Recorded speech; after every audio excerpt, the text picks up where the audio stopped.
And we will be working with the cranial motion from holographic breathing in the baby and the mother. The way we'll be going into this is it's a rebirth, and in the rebirth we are the baby being born and the mother giving birth. And the way that happens is that when we feel down inside our pelvis, there's this natural experience of birth, or at least there is when you're doing holographic breathing. You drop down inside your pelvis, there's this experience of giving birth and the experience of being a baby born. And we're going to work with that. And the beauty of that is that it's self-contained. You're not a baby at the effect of the mother, or a mother at the effect of the baby. It's all contained within your own experience.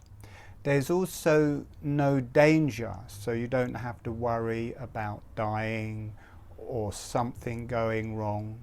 There's also no pain, which is also very helpful. So you can experience giving birth to yourself. And as those two polarities come together, it's a kind of a fundamental yin-yang. As the baby and the mother come together, it starts playing energetically back and forth between the two and starts resolving all of the karmas that have been passed on through birth, forever really, through your ancestry, through past lives, on a global level. Kind of birth has been passed from mother to daughter, from mother to daughter, from mother to daughter, right back to Eve. And then in the last birth it's either another daughter or a son. And a lot of the energies and a lot of the patterns are passed on that, and they're held physically within the body, and they're held on all levels really. And when I first did this, it was just a feeling of dropping down into the pelvis, and there's this experience that happens. But what we're doing today is we're bringing in the aspects of the pelvic motion with the breath and the cranial motion with the breath. And basically within holographic breathing and also within cranial sacral therapy, I don't know about other healing modalities, but within both of those two modalities there's a shortening of the body on the in-breath and everything expands.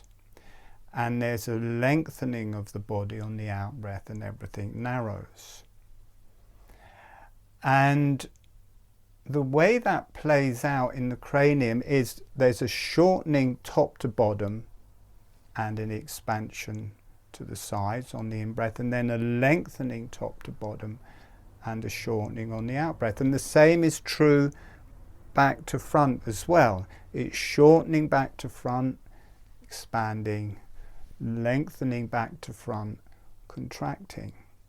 And the same is in the pelvis. The pelvis opens to the sides, shortens back to front on the in-breath, lengthens front to back, and narrows on the out-breath. So when the baby is dropping down inside the pelvis of the mother, those movements synchronize, they are aligned, and they increase that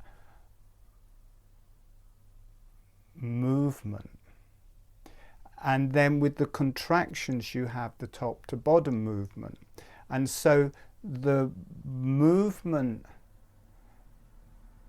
the cranial movement or the movement of the breath is played out in birth as well as just in our normal breathing. Now, I've gone through that quite quickly. I'm going to go through it in more detail to show all of the different bits. Let me just, all right. I'm going to show you how this movement opens up first through the cranium in holographic breathing. So, because there's a lot of new people here. If you don't experience this as I've described it in the meditations, don't worry.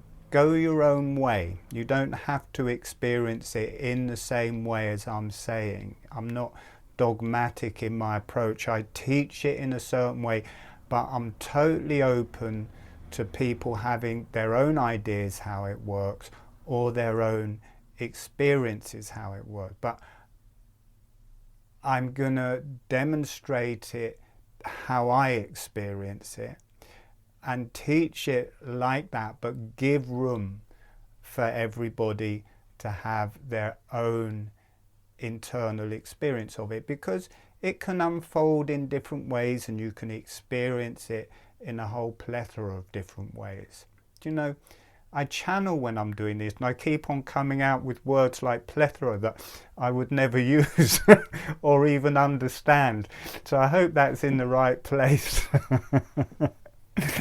All right. So now when we're breathing, when we breathe experientially, there's the experience that everything is expanding on the in-breath and everything is narrowing on the out-breath. It's just in all directions. And that is what happens with the lungs. They expand downwards, they expand out to the sides, they kind of expand everywhere because they've got an external source of air. So, and we feel that through our body. When we feel the breath in our body, we kind of feel, it's expanding in all directions. In reality, that is not true. The lungs can increase in volume because they've got air flowing into them. Nowhere else in the body, other than the sinuses and air passageways, can expand in all directions. For them to breathe, they may expand in one direction but have to shorten in the other direction. And also, what is causing the lungs to expand is the muscles. And all of the muscles to cause that expansion are tightening, they're contracting. And that contraction, this is the important part, that contraction that is creating the opening is edited out of our experience. We don't feel a contraction when we breathe in, we just feel an opening. But there is a contraction in the holographic breathing that feeds through the whole of the body.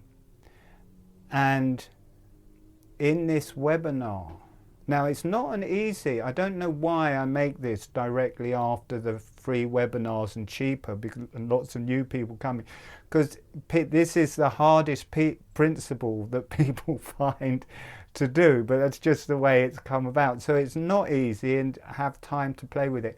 But in birth, we are dealing with that contraction because there are the contractions of birth.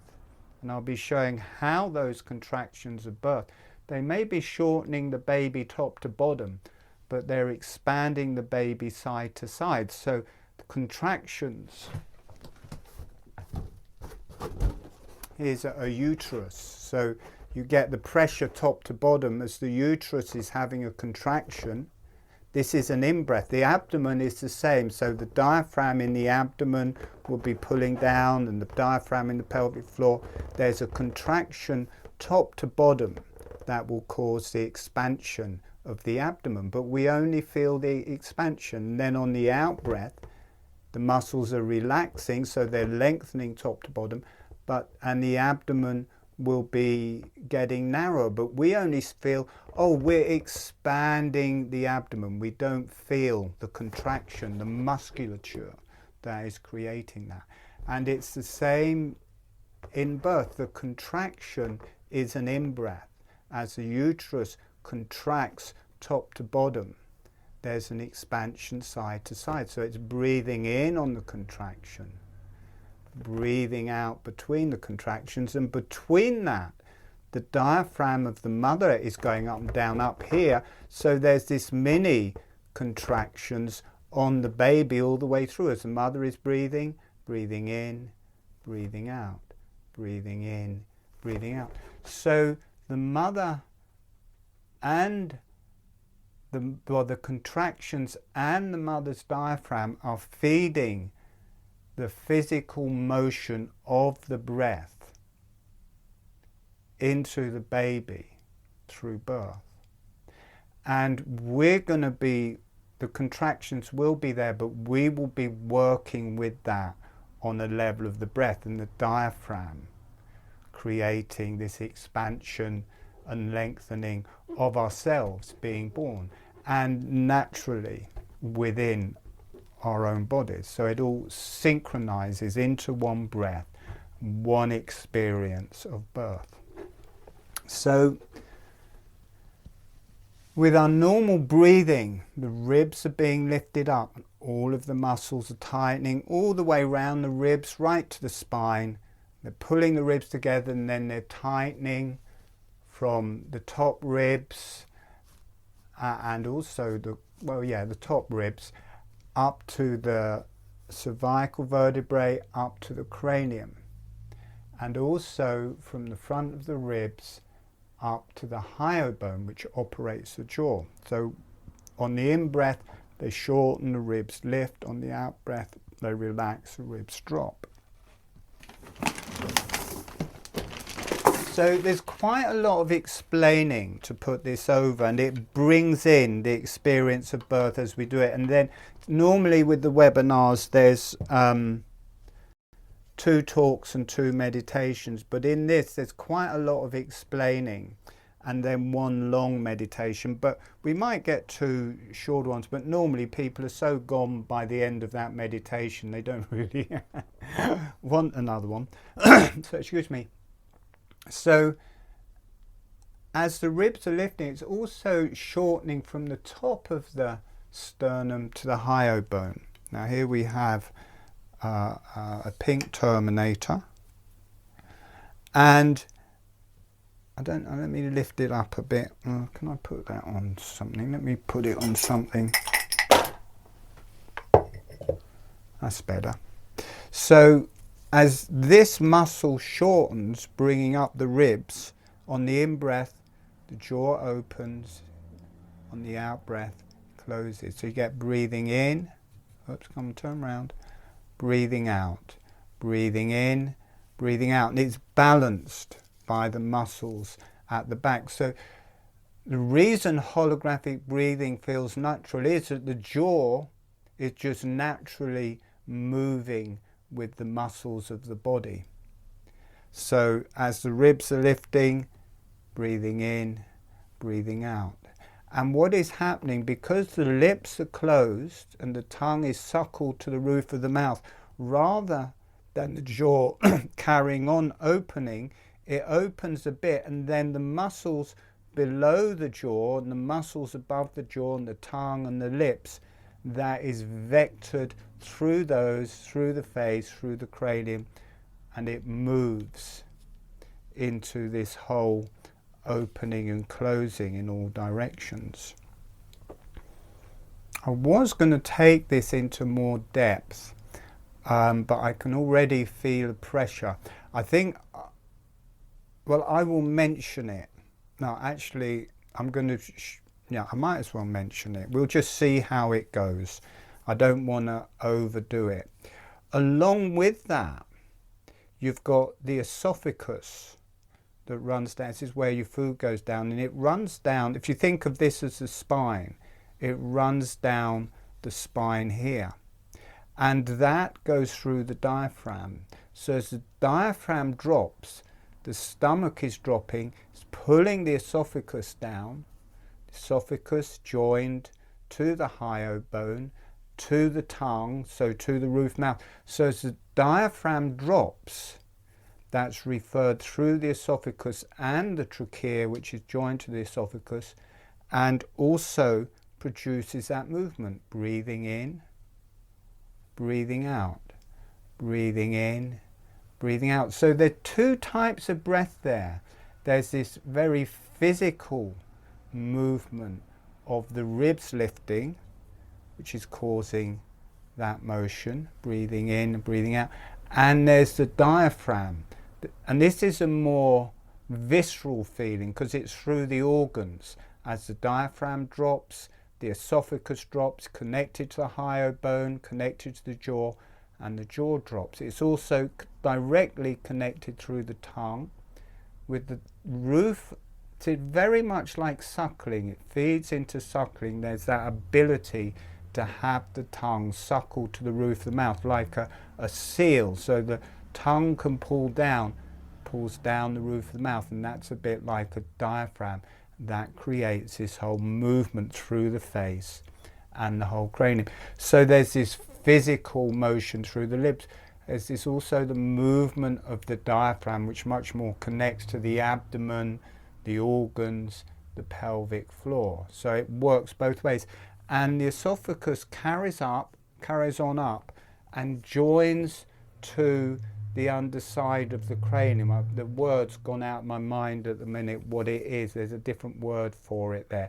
And so as the diaphragm is pulling down, there's also a pull right through into the base of the cranium that's helping to open and close the whole cranium. This all leads into a movement of the face and cranium that mirrors how it moves in craniosacral therapy. Now, if you understand this, fine. If you're not understanding it so well, just let it breeze through you. There's a recording, and just looking at the models will open it up in a particular way. Just seeing it, you don't really have to understand it. I don't want people to stress thinking, oh, I've got to understand this. Because whether you understand this or not, the meditations are going to work.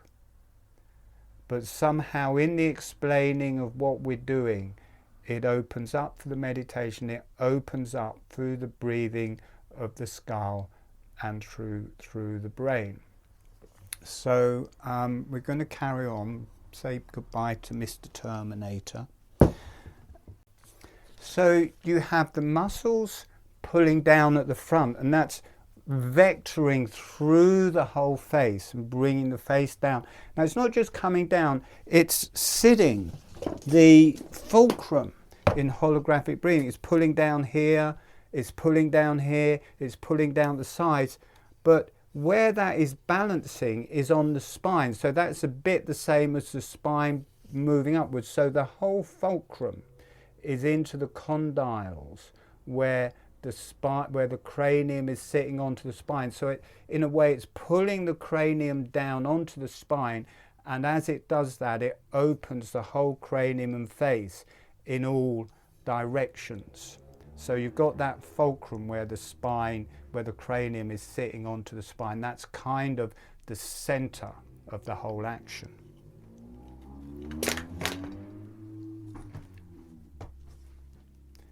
So here we have the little model I put together. I'm not sure how well this is going to work. It's been sitting around a bit. It seems like it's got a bit mushed. But you've got a jaw here, and you've got kind of a flattened out cranium at the minute. Now, as it pulls down at the front and pulls, it does this motion, breathing in, breathing out, because it's sitting down onto the spine, breathing in, breathing out, breathing in, breathing out. Now if you look from the front, if you look at this red bit here, as it rotates, can you see how it expands, and that red bit comes right into the sides of the cranium? Breathing out, it narrows. Breathing in, it all expands. Breathing out, it all narrows. So this pulling down front and back is creating the experience of it breathing to the sides. Now in holographic breathing, we feel this experience of it opening, breathing in, closing, breathing out, and it feels easy, and it feels like, oh, we're somehow doing it, we're just letting it expand to the sides.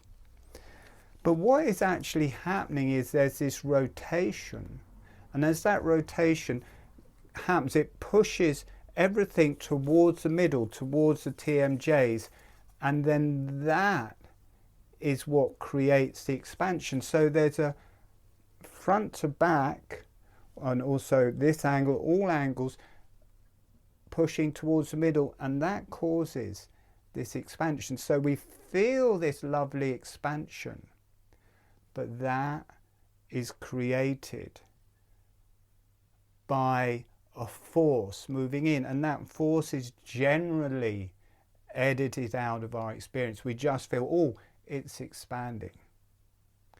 But to understand the initiation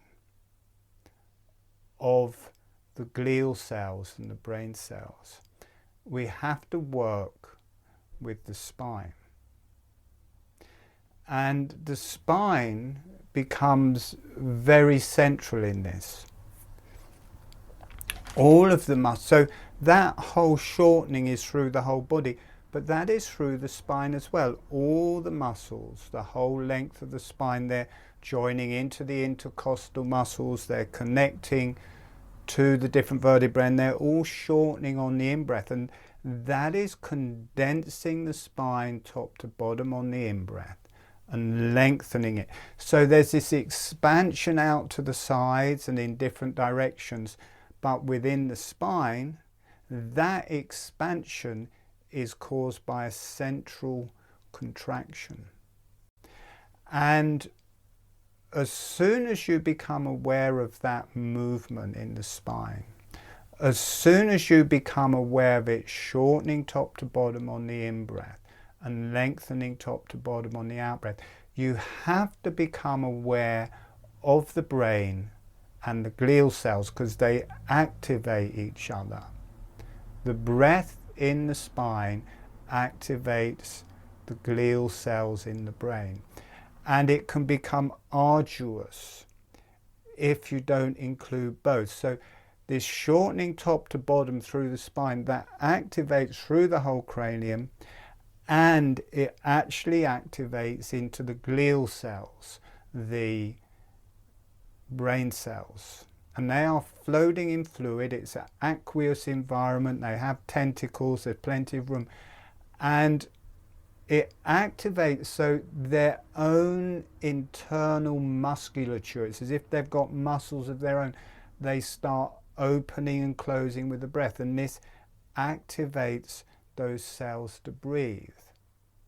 And this basic underlying principle in holographic breathing that activates the brain to breathe, or the brain cells to breathe, I think that is what saved my life. I was literally dying of neurological Lyme's disease, and with every breath in holographic breathing I could feel it going through the brain. I could feel the cells breathing and detoxifying, and my life slowly started coming back. So that background movement and breath, even if it wasn't conscious, as we're doing today, that background breathing of the glial cells is a bit like doing aerobics for your brain. It was starting to heal that area, because Lyme disease is terrible. There's these little spirochetes and they burrow into the meninges around the brain, so it becomes tight, so the brain can't breathe so well, and that affects the lungs very strongly. Burrows into the myelinating glial cells, destroys that, into the neurons. That's why people go downhill very quickly with Lyme disease or start shaking, because it destroys the nervous system. And it's literally, my brain breathing was bringing health into that area, and along with now make my own homeopathic remedies along with homeopathy, I got my life back. I can't say that I'm full of vigor like I was before, but you know, I caught Lyme disease 25 years ago now, and rather than being dead, I'm all right. So the spine activates that. Now let me just show you a spine again. If you understand it, great. If you don't understand it, just looking at my little models will help. And we're going to finish on this bit and just go more into the birth experience and looking at the dynamics of that. But I just want to get this shortening and lengthening, because that is primary. The expansion of the body is secondary, because the expansion is being caused by the contraction. So the contraction is primary, and that is what's causing the expansion. It's a shortening of the muscles through the whole body that is causing the expansion through everything.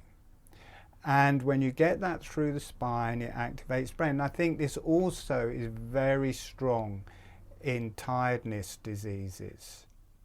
Just the brain being able to breathe and ventilate itself.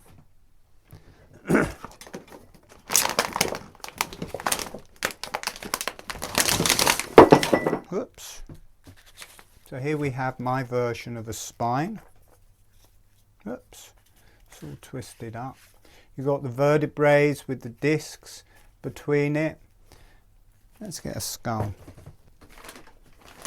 So that's sitting. So all of the muscles of the breath, they're coming up to the mastoid process here, to the hyoid here. All the muscles at the back are coming up here, and to the temporal bones. They're all pulling down on the in-breath to lift the ribs. The diaphragm is dropping. That's pulling the esophagus down, pulling the jaw down.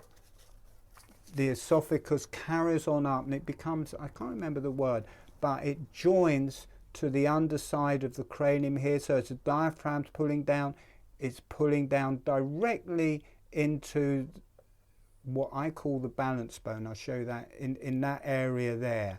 And that is also making that. So you've got all of those muscles with the breath pulling the cranium or the skull down onto the spine, and then between all of the vertebrae you've got discs, which are cartilage with fluid between them. So to a certain extent, as all of those muscles are contracting and pulling the cranium down, breathing in, the spine shortens. Breathing out, the spine lengthens. So you get this breathing in, breathing out. And whether you understand it or not doesn't matter. Just watching that image, something happens. I feel the energy go through the group when I show that particular image. Breathing in. It's very breathing out. What is the word when it's fluid? Hydraulic almost.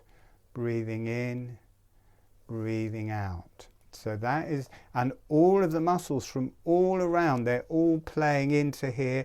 The jaw moves. Something about you let, whoops, the jaw and the face, the whole thing's fallen off. I tried to open the jaw and the whole face fell off. As the jaw opens in holographic breathing, this somehow engages all of those muscles to work through the whole face and cranium. and that just all, as it's pulling down on the spine with the movement of holographic breathing, that works through the whole face and everything. Breathing in, breathing out, but there's this shortening top to bottom. I'll show it without the face.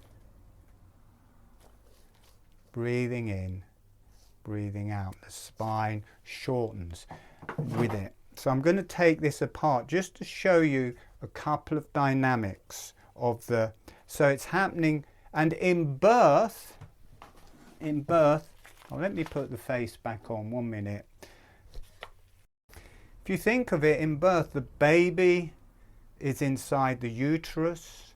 The uterus is shortening top to bottom. There's only one thing that stretches from the top of the baby to the bottom of the baby, and that is the spine. That is the only thing that's in the way of that baby just being squashed into a blub, is the spine. And when the baby is coming through, its head naturally tucks down, which is straightening the neck. The pelvis is tucked under, which is straightening the lower back. So it straightens the whole spine through the breath of the mother and the contractions. Every time she breathes, every time that, or contraction, between contractions, contraction, between contractions, and this is ventilating and exercising the whole spine, the vertebrae, the discs, the neural tissue, and this is relating into the brain, and it's relating through the neural tissue of the brain. Contraction, space between the contractions, and it's strongly being imprinted into the baby because the contractions are so strong. It's like the contractions are imprinting life and breath into the baby, breathing. And then with the diaphragm, the baby's the other way up obviously, but diaphragm's pushing down on the pelvis. The head is pushing either into the cervix or the vulva. So as the mother's breathing in, the baby breathing in, breathing out, breathing in, breathing out, and that's interacting into the baby's own breathing mechanism. So I'm going to take the face off now. I'm going to take this apart.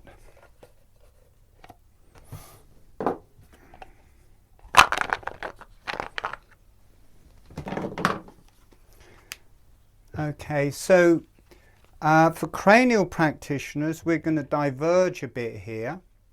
And again, I'm not dogmatic. However people want to see it is fine. In cranial, at least how I was taught, everything revolves around this junction here. And this is called the sphenoid, and this is called the occiput.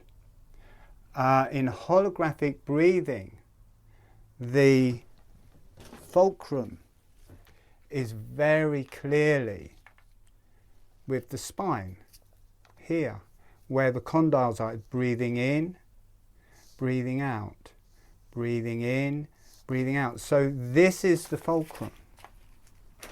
The fulcrum isn't so much at the sphenobasilar junction. The fulcrum is here. It's a physical thing. It's pulling down in both directions and pushing up there. And the two shortest and thinnest points are just in front of the condyles. So that helps. Breathing in, bowing this way, breathing out, breathing in, breathing out. And in holographic breathing, there is the movement between all of the bones, but because it's physical, there's also an interosseous movement through the bones. In an adult, well, anyone over the age of 13, this is one solid bone. So in all of us, this is one solid bone. In a baby, the biggest joint is here. This is fully open and a big joint. The second joint is where it's mainly bending as an adult there, which is smaller. And then the smallest joint is actually at the sphenobasilar junction. So at birth, it's 4, and it's still within holographic breathing.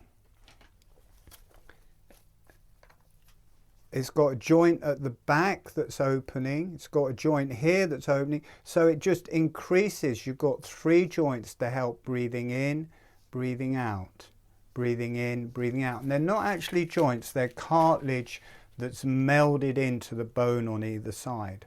Now, that is normally called an occiput up to there, and the sphenoid there. That doesn't fit with holographic breathing, so I've called this one bone. It's called the, I've forgotten what I called it now. I think I called it the balancing bone because it balances on the spine. And what you have is you have, I've forgotten the bits as well. I think I called it the body at the back here, which is, it's kind of, that's the deep earth feeling. It's in the occiput at the back. And then the balance bone, which is here, around here. When you put a spine on there, it fits that balance bone. Then you've got the balance bone there. This becomes the abdomen. It's where the trachea is joining, not the trachea, the esophagus, or what the esophagus becomes is joining here. So that becomes the abdomen. This is the lungs in here, and this is the nasal passageways. This is the head, this is the wings, and these are the lungs. So you've got the legs. So you've got one bone that bends. And remember, the bones in us, they're flexible. Dead bones are brittle, but live bones, they've got a certain amount of flex. And we're dealing with minute movements, but they feel big. So breathing in, breathing out. And then to the sides of that, we've got these 2 lateral bones.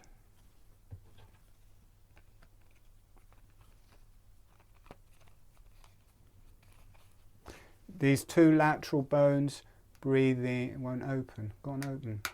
Breathing in, breathing out. As the muscles pull down on them and they sit down onto the spine, breathing in, breathing out. So you've got all 4 directions, breathing in, breathing out, breathing in, breathing out. Again, you can just look at the pictures.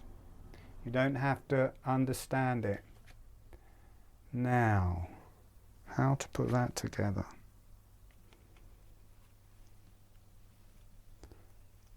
Where's that fit? That's it. Now here, let me put this on the spine. I have to sit it on my knee. So also along with that, I'll have to hold that in place. You've got all the muscles coming up to the hyoid bone. You've got the esophagus coming up to the underside of the cranium. So with holographic breathing, you've got this whole pull down through the face, which refers through into the front of the balance bone, and you've got all of these muscles pulling into the back of the occiput there. So holographic breathing is pulling the face down and opening, pulling the back down and opening, breathing in, breathing out, breathing in, breathing out. Now, I just wanted to show that. The information was to show that. You don't have to understand it, but I've showed it. It will go into one level or another. But you get the general idea anyway. There's a shortening and lengthening.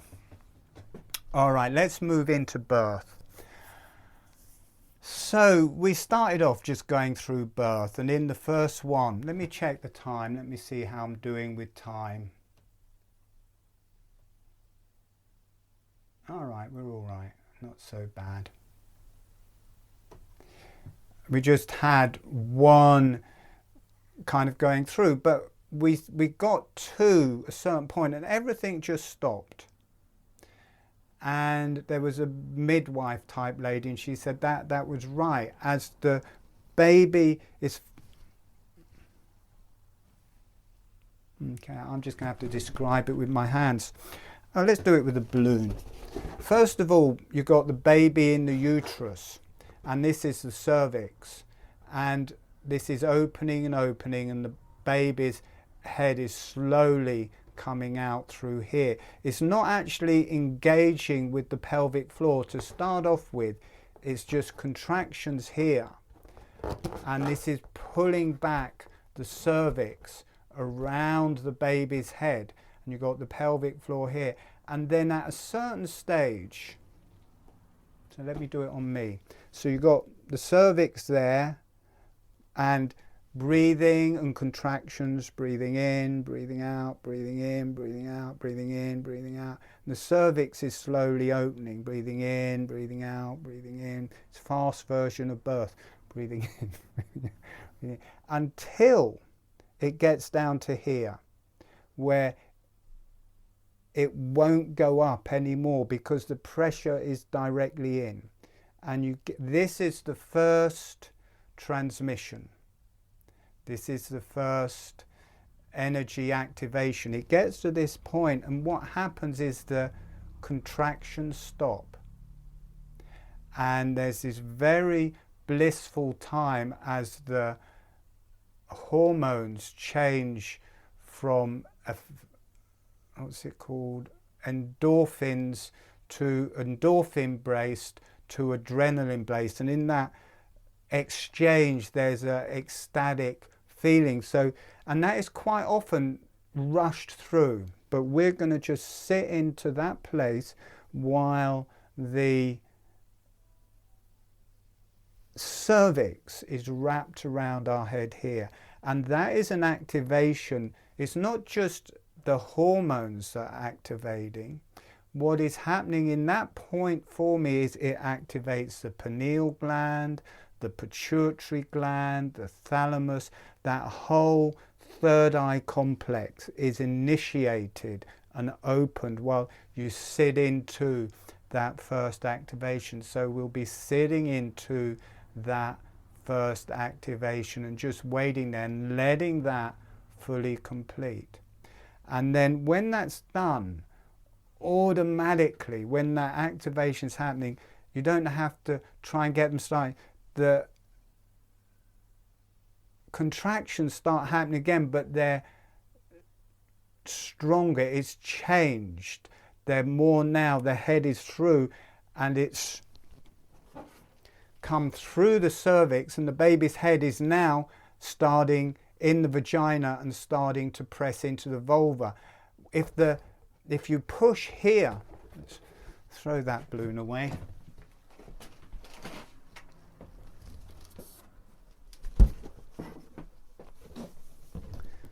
Don't say I don't go out of my way for you. So the white balloon is the diaphragm of the mother and the abdomen of the mother, and the pink balloon is the uterus, and you got the breath of the mother breathing in. See how they align? Breathing out, breathing in, breathing out, breathing in, breathing out. Now, and then you get the contractions, breathing in and holding, but within that you still got breathing in, breathing out, breathing in, breathing out of the mother, slowly working as you get these big long contractions and then spaces in between. But to start off with, you don't want to push, because the baby needs to have its head out of the cervix into the vagina and pressing into the vulva. And then at that stage you need something behind the uterus. So when the contractions happen, if something's behind it, then the baby gets expelled out through the vagina. So you can hold into. That is when we start working with the lengthways breath, is in this stage, and that automatically opens the baby through the vagina and through the cervix, through the vulva. My brain's gone. I don't know if I'm making sense. Halfway through, so there's that connection to the vulva. the energy changes. The energy in the uterus is the fire circuit. So there's that energy as we're working with the initial energy. Sorry, I keep looking at what people are writing. So the uterus has got the fire energy. When you drop down into the vagina, this is a much stronger blue energies. It's a hara for the blue energy. The energy changes, and then when you come to the vulva, it's changed again. So there's an initiation halfway through the cervix. There's kind of initiation when the head is making more contact with the vulva. And then, I don't know if it's in birth, but when the same as, but the baby is two births really. The baby is being born out of the uterus and through the cervix, and then it's being birthed again through the vulva. And halfway out, in the same time, when you've got the vulva wrapped around, we're going to wait there. And this is another initiation that again initiates the third eye, the thalamus, the whole third ventricle and pineal, that whole area. It's an initiation. So we're going to wait there for a little bit of time, allow that initiation. See, it's not a real birth. We don't have to hurry. We can hang out in the initiations that we may not have got in our original birth, or not for a long time. As now, I think a lot of the more new age midwives, they kind of get the mothers to hang out in the spaces, so it's not just a full-on go, go, go, you know, hang out between the contractions, sleep between the contractions, hang out in these natural spaces, so it's not this rush to the end. Enjoy the whole journey of it. Now, if mothers were to do holographic breathing, they wouldn't be in pain. All of the mothers who have learned holographic breathing for birth feel little to no pain. And I think it's because, and when I taught it to mothers and they're pregnant, they say the baby knows what they're doing. First of all, they can feel it getting excited, and then they say it just relaxes and drops deep down into their uterus. So the babies already kind of know it. I think this is how babies breathe in the womb. But when mothers use holographic breathing, there is no pain, so, or little pain. They say taken down by about 70%, or is just ecstatic. There's no pain. So in that scenario, it becomes much easier to sit in, and they're more comfortable, so sit into these initiations. Then naturally the contractions are stopping, and you come out through the vulva and it's down to your shoulders.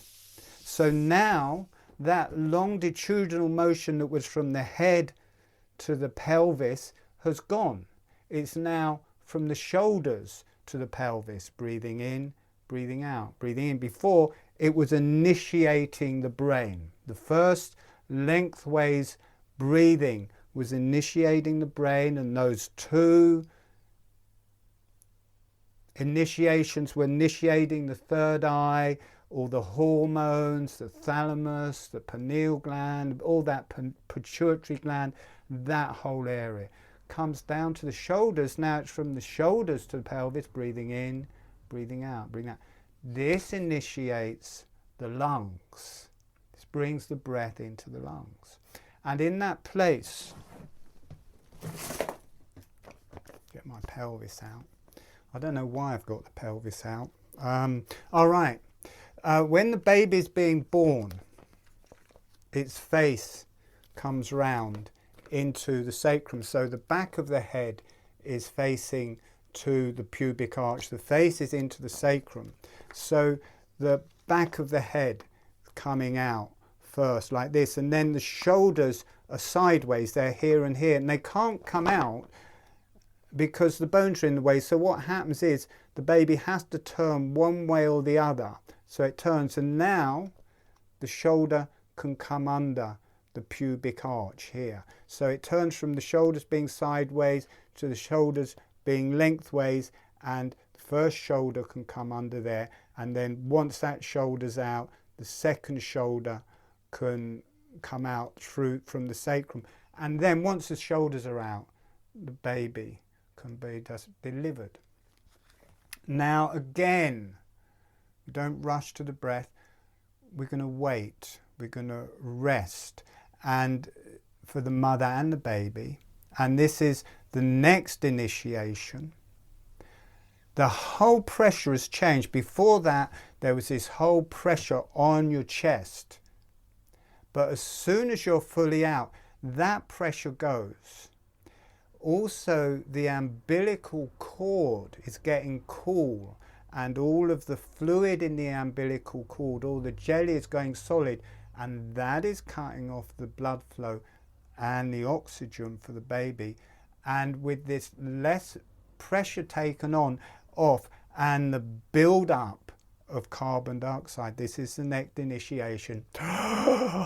Baby takes its first breath, breathing in, breathing out, and this from not having much oxygen because through birth the umbilical cord is getting pressed, to suddenly breathing with the lungs, the whole lungs opening, all the capillaries in the lungs opening, the flow of the blood into the lungs opening. There's a big change. The placenta is part of the baby, and it's been feeding blood, oxygen, nutriment back and forth between the baby. The placenta is not part of the mother. The placenta is part of the baby. The blood that is flowing back and forth to the placenta is being pumped by the baby's heart. So in the womb, you're in this sac, and that sac is the extension of the placenta. The fluid inside that sac has come out from the baby. The blood flow from the baby's heart is going to the placenta. The carbon dioxide, toxins are flowing out through the placenta into the mother. Then the oxygen, nutriments are coming back into the placenta, and it's the baby's heart that is pumping that blood back to its heart and then round the body. So the placenta is part of the baby. The placenta in the womb is part of your anatomy. It's your friend. And when you come out, suddenly that friend, that part of you, a whole bit like losing your abdomen and lungs or something, suddenly isn't there. You're not just activating the breath, you're moving from one world to another. You're moving from breathing from the placenta to breathing with your lungs and the breath. And so it's a big change, it's a big initiation.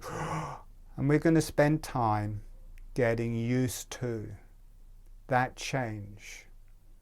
And then when that's ready, we'll start working our way to our own breast. We start breastfeeding. Breastfeeding, holographic breathing, is just like a subtle form of breastfeeding. So the next activation activates the digestion. Well, it connects the heart of the mother back to the heart of the baby, but it also initiates the hara, the abdomen, the digestion. Before that, you were dependent on the placenta and the blood of the mother. That is dying. That is dropping away. You're being reborn from the placenta to a new life.